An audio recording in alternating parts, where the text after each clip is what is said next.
So like a typical example of this was that recently we got invited to participate in the competition for the Danish Pavilion at the Shanghai Expo. The theme is sustainability. And the mascot of the expo is this guy called Hai Bao. And when we saw it, it seemed familiar. Because actually, like some years ago, we did a project for a hotel in Umeå in the north of Sweden. And it was like a hotel, conference center, and swimming pool complex. When we submitted the project for the competition, we thought that it was a really cool project, but it didn't exactly look like something from the north of Sweden. And the Swedish jury didn't think so either. So we lost the competition. But then we had a meeting with a Chinese businessman from the Guangxi province. And he saw the project and he said sort of, wow, that's the Chinese character for the word people. So this is actually how you write people, as in People's Republic of China. You know, we even double checked, it's a fact. And at the same time we got an invitation to exhibit at the Shanghai Creative Industry Week in Shanghai. So we thought like this is too much. We stumbled upon what could be like the icon of the People's Republic of China, and we get this invitation. So we scaled the building up 3 times to Chinese proportions, and hired a feng shui master, and went to Shanghai. So yeah, to cut a long story short, after this is our 2 interpreters at the exhibition.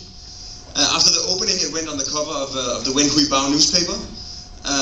We had the chance to present it to the governor of Shanghai, and now we're actually working with a Chinese development group called Excellence Group to actually build it in Shanghai.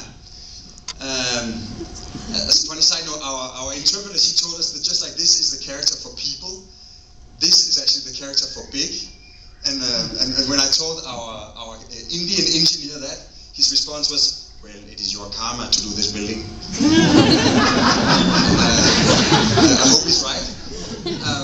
So when we saw Hai Bao, we really felt that you know, this was our destiny.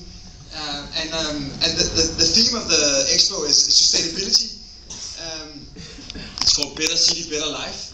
And we thought like normally sustainability is associated with this idea that, you know, you're not supposed to take long warm showers because it's not good for the environment, and you're not supposed to fly to Los Angeles to visit your friends and family.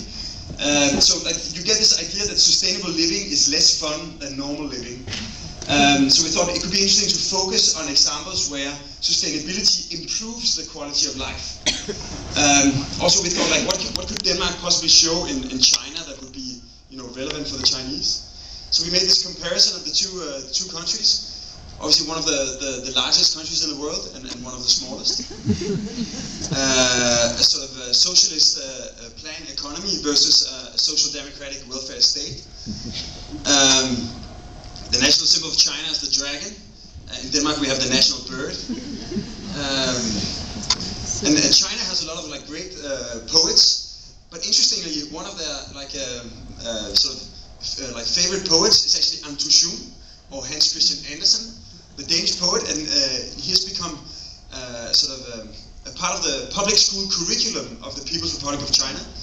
So all 1.3 billion Chinese have read The Girl with the Matches, The Emperor's New Clothes, and The Little Mermaid. So it's almost like a piece of Danish culture that has been integrated into Chinese culture.